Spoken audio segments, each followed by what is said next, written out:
Hello student, I am नीमा जैन। मैंने आपको सूरदास के भ्रमर गीत के शुरू के 4 पद पहली 2 वीडियो में बताए थे। अब आप इसका 5वां पद देखें। लरिकाई को प्रेम कहो अली कैसे छूटत। इस पद में गोपियाँ एक गोपी उद्धव जी से श्री कृष्ण जी से अपने प्रेम के बारे में बता रही हैं। वे क्या कह रही हैं उद्धव जी से? लरिकाई को प्रेम कहो अली कैसे छूटत। हे उद्धव जी, हमारा प्रेम कोई अभी का नहीं है। लरिकाई, लरिकाई का अर्थ होता है बचपन का। और श्री कृष्ण जी से जो हमारा प्रेम है वो बचपन का है। अली का अर्थ होता है भंवरा, परंतु यहाँ पे उद्धव जी लगाओ।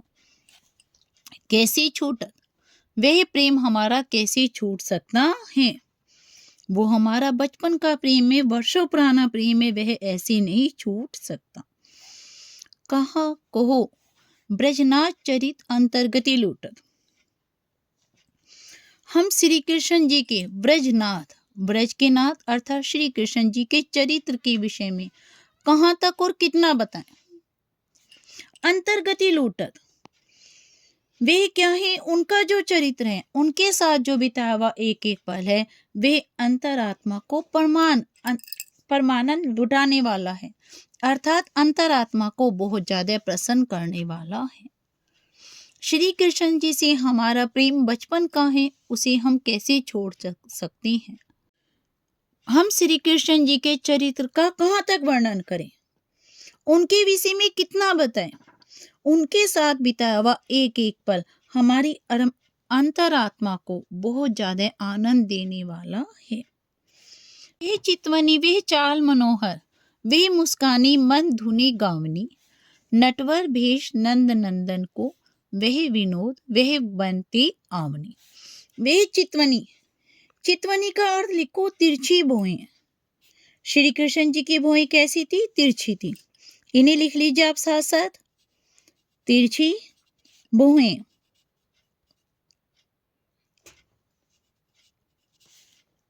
उनकी वह तिरछी भौहें किसके बारे में बता रही हैं गोपियां? श्री कृष्ण जी के बारे में। वह चाल मनोहर, और वह मन को मोहने वाली चाल। वे मुस्कान, उनकी वह मनमोहक मुस्कान, और मन धुनी गावनी, और बांसुरी की मंद मंद गाने की ध्वनि। बांसुरी की वे मंद मन को मोहने वाली ध्वनि। नटवर भेष, उनका नटवर कहते लीलाधारी, उनका वह लीलाधर लीलाकारी, उनका वे लीलाकारी वेश। नंद नंदन को वह, और उन नंद के बेटे श्री कृष्ण जी का वह विनोद, विनोद कहते हैं हंसी मजाक करते वन से लौटना। ये क्या करते? ये सब हमारे मन को बहुत ज्यादा आनंदित करने वाले हैं। श्री कृष्ण जी की तिरछी भौहें, उनकी सुंदर चाल, उनका वे धीरे धीरे मुस्कुराना, और धुनी गावनी, और बांसुरी की वह मंद ध्वनि। उनका वे लीलाकारी भेष, और नंद बाबा के बेटे का अर्थात श्री कृष्ण जी का हंसी मजाक करते हुए वन से लौटना। ये सब बातें हमारे मन में बहुत आनंद देने वाली हैं। चरण कमल की सोह करती हूँ, यह संदेश मोहि विषम लागत, सूरदास पल मोहि न बिसरती, मोहिनी मोहन मूर्ति सोवत जागर। कमल की सोह करती हूँ। हे उद्धव जी, हम श्री कृष्ण जी के चरण कमल की सौगंध खाते हैं, अर्थात उसकी शपथ लेते हैं। यह संदेश मोहि विष सम लागत, आपका ये संदेश हमें विष के समान लगता है। गोपी कह रही हैं हम सबसे ज्यादा श्री कृष्ण जी से प्रेम करते हैं, तो हम उनके ही चरण कमल की सौगंध खा रहे हैं कि आपका यह योग का संदेश हमें विष के समान अर्थात जहर के समान लगता है। सूरदास जी बताते हैं कि गोपियां कहती हैं मोहिनी बिसरती, सूरदास पल मोहिनी बिसरती, कि हमें श्री कृष्ण जी की एक पल के लिए भी मोहिनी बिसरती, भूल नहीं पाते। क्या? मोहिनी मूर्त, उनकी वह सुंदर मूर्ति, सोते जागते एक क्षण के लिए भी हम उन्हें नहीं भूल सकते। और आप हमें कह रहे हो कि आप योग का संदेश ग्रहण करो और उन्हें भूल जाओ, सदैव के लिए भूल जाओ। हम तो उन्हें एक पल के लिए भी नहीं भूल पाते हैं। इसका हिंदी अर्थ देख लीजिए। यहाँ पे एक गोपी उद्धव जी से कह रही है, भंवरे के माध्यम से उद्धव जी से कह रही है कि हमारा श्री कृष्ण जी से प्रेम कोई आजकल का नहीं है, वह तो बचपन का प्रेम है। हमारे बचपन का प्रेम, इतने सालों का प्रेम कैसे छूट सकता है। हम श्री कृष्ण जी के चरित्र का कहाँ तक वर्णन करें, वह तो हमारे मन में परम आनंद को देने वाला है। उनकी वह तिरछी भौहें, वह मनमोहक चाल, वह मुस्कुराहट और वह बांसुरी की धुन की मंद मंद आवाज, गीत, वे उनका लीलाकारी वेश और नंद बाबा के बेटे श्री कृष्ण जी का वह हंसते हुए मन से लौटने की वह बातें, हम उन सबको कभी भी नहीं भूल सकते हैं। मैं श्री कृष्ण जी के चरण कमल की सौगंध खाकर कहती हूँ कि हे उद्धव जी, आपका यह संदेश हमें विष के समान लगता है। हम श्री कृष्ण जी की मोहिनी मूरत को सोते जागते एक पल के लिए भी कभी नहीं भूल सकते, तो आप हम उन्हें सदैव के लिए भूलने के लिए कह रहे हो, ये हमारे लिए असंभव है। कत परदेसी के बाद मंदिर अरत अवधि बदी हमसो हरि आहार चली जा। यहाँ पर गोपियां जब श्री कृष्ण जी वृंदावन से मथुरा चले जाते हैं तो वे गोपियों से वादा करके जाते हैं कि वे 15 दिन में लौट आएंगे, किंतु अब उन्हें गए वे 1 महीना बीत गया। तो यहाँ पर गोपियों को इस पद में गोपियों ने अपने उसी दर्द का वर्णन किया है, उसी विरह की व्यथा का वर्णन किया है। गोपियां उद्धव जी से कहती हैं, कहत कत परदेसी की बात, हे उद्धव जी, कहत कत, आप हमसे उस परदेशी श्री कृष्ण जी की क्या बात करते हो, हमसे उन परदेशी श्री कृष्ण जी की क्या बात कहते हो। मंदिर अरत अवधि बदी हम सो हरि आहार चली जात। बच्चों, ये जो पद है इसमें थोड़ा सा इनकी लैंग्वेज में अंतर है, थोड़ा सा उन्हें भारी हार्ड लैंग्वेज है, तो इसे आप ध्यान से पढ़िए। मंदिर अरत, मंदिर अरत, मंदिर का अर्थ होते है घर, तो यहाँ पर आएगा मंदिर अरत, घर का आधा भाग अर्थात एक पक्ष, पखवाड़ा। इसे आप इस तरह भी लिख सकती हो, मंदिर अर्थ का अर्थ होते घर का आधा भाग, उसे कहते हैं पखवाड़ा। तो यहाँ आप लिखोगे पखवाड़े को कहते हैं 15 दिन। ये इनकी गूढ़ शैली है, तो ये दृष्टकूट शैली है, तो इसमें आपको बहुत ध्यान से पढ़ना है। वे हमसे 15 दिन के लिए अवधि बदी हमसो, 15 दिन का वादा करके गए थे कि हम 15 दिन में वापस आ जाएंगे, किंतु हरि आहार चली जात। हरि आहार का मीन्स होता है शेर का भोजन, शेर का आहार। शेर का आहार क्या होता है बेटा, मांस, और मांस को क्या कहते हैं हिंदी में, मांस। तो मांस, तो आप सिर्फ इतना याद करिए, मांस, इसमें 15 दिन और इसमें केवल मांस। वे हमसे 15 दिन का वादा करके गए थे, किंतु अब तो 1 महीना हो गया है, वे अब तक नहीं आए। शशि रिपु बरस सो रिपु जुगबर, हर रिपु के नोगा, शशि रिपु बरस। अब देखिए, इन्होंने सीधा ये नहीं कहा, क्या नहीं कहा कि हमें दिन या रात, उन्हें शशि रिपु बरस, हमें चंद्रमा का शत्रु, चंद्रमा का शत्रु क्या है, दिन, दिन हमें वर्ष के समान लग रहा है, तो शशि रिपु का अर्थ क्या लिखोगे आप, दिन, अर्थात हमें दिन कैसे बीत रहा है, जैसे कोई साल बीत रहा हो। सूर्य रिपु जुगबर, सूर्य रिपु अर्थात सूर्य का शत्रु, सूर्य का शत्रु क्या हो गया, चंद्र, रात्रि, चंद्रमा, तो रात्रि हमें युगों के समान लग रही है।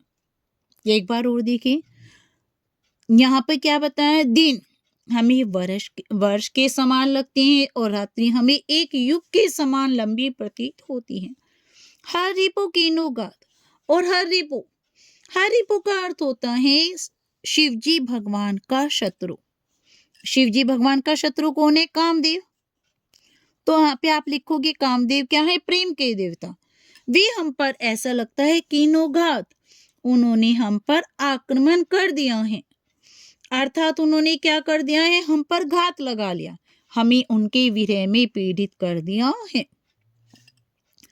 यहाँ पर क्या लिखोगे बेटा आप, कि श्री कृष्ण जी के वियोग में हमें दिन वर्ष के समान प्रतीत होते हैं और रात्रि युगों के समान प्रतीत हो रहे हैं। उसके ऊपर शिव जी के शत्रु अर्थात कामदेव ने हम पर आक्रमण कर दिया है, अर्थात हमारे मन में श्री कृष्ण जी के प्रेम के वियोग को और अधिक जगा दिया है। मग पंचक ले गयो सांवरो ताते अति अकुलात, नखत बेत गृह जोरी और करी सोई बनत अब खात। मग पंचक ले गयो सांवरो, देखो ये कहा था कि इसमें थोड़ी सी हार्ड लैंग्वेज है। मग पंचक, मघा नक्षत्र होता है बेटा उसका 5वां, अर्थात हमारा 5वां नक्षत्र होता है चित्त। चित्त को हम कहते हैं चित्त यानी कि हमारा हृदय। सांवरों में श्री कृष्ण जी, श्री कृष्ण जी हमारे हृदय को भी अपने साथ ले गए हैं। ताते अति अकुलात, जिसके कारण हम दिन रात व्याकुल रहते हैं, क्योंकि हमारा हृदय भी हमारे पास नहीं है, हमारा हृदय श्री कृष्ण जी के साथ चला गया है। नखत बेत गृह जोरी अर्ध करी, सोई बनस अब खात, सूरदास भई भई विरह की कर मीजे पछितात। नखत बेत गृह जोरी अर्ध करी, देखिए गोपियां क्या है, सूरदास जी ने बताया गोपियां बिल्कुल अनपढ़ है, अर्थात बिल्कुल भी नहीं पढ़ी हुई है, परंतु ये देखिए भी कितनी सभ्यता से कितनी गूढ़ बातें कर रही है। नखत, नखत कहते हैं बच्चों नक्षत्र को, नक्षत्र होते हैं 27 नक्षत्र, 4 वेद, ग्रह कितने होते हैं 9 ग्रह, 27 नक्षत्र 4 ग्रह 9 4 वेद और 9 ग्रह, इनको जोड़ लो 27 और 4 31, 31 और 9 40, इनको जोड़ करके कितना हुई 40, और उनको आधा करो, उनको आधा हो गया 20 यानी कि विश्व। क्या लिखा है यहाँ पे, क्या बता रही है गोपियां, 27 नक्षत्र 4 वेद 9 ग्रह को जोड़ करके उसका आधा करना, अर्थात विश्व। विष को सोई क्वनत अब खात, अब तो बस हमारे पास विष खाकर मरने के अलावा और कोई उपाय शेष नहीं रहा है, अर्थात हमारे लिए क्या बचा है, सिर्फ उपाय कि हम अपने प्राण दे दें, जहर खाकर हम अपने प्राण दे दें। सूरदास भई भई विरह की अब कर मीजे पछिता। सूरदास जी बताते हैं कि गोपियां कह रही हैं कि हे उद्धव जी, हम तो विरह के वश में हैं, श्री कृष्ण जी के वियोग में उनके विरह के वश में हैं, कर मीजे पछितात, और मीजे पछितात, मीजे कहते हैं हाथ मल मल कर पछता रहे हैं, कर मीस हाथ, मीजे मीस मल मल कर पछता रहे हैं कि हमने श्री कृष्ण जी से प्रेम ही क्यों किया। अब आप इसके पूरे की केवल हिंदी अर्थ देख लीजिए। यहाँ पर गोपियां उद्धव जी से कह रही हैं कि हे उद्धव जी, आप हमसे उस परदेसी श्री कृष्ण जी की क्या बात कर रहे हो, वे हमसे 15 दिन का वादा कर गए और 1 मास हो गया, परंतु वे अभी तक नहीं आए हैं। अब हमें चंद्रमा का शत्रु अर्थात दिन साल के समान और सूर्य के शत्रु अर्थात रात युगों के समान प्रतीत होती हैं, और उस पर शिव जी के शत्रु कामदेव हम पर घात लगाए बैठे हैं, अर्थात हमें श्री कृष्ण जी के वियोग में हर समय परेशान करती हैं।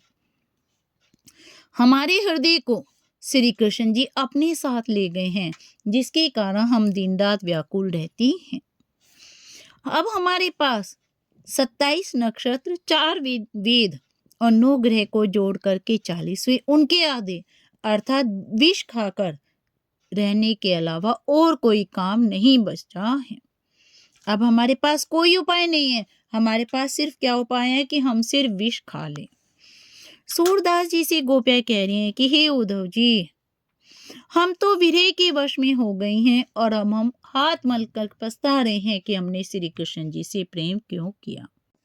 बच्चा आपको ये दोनों पाठ पढ़ा दिए हैं, यदि इसमें कुछ डाउट है तो आप कमेंट बॉक्स में लिख करके पूछ सकते हैं, और यदि अच्छे लगे हैं तो प्लीज़ वीडियो को लाइक और सब्सक्राइब जरूर कीजिए।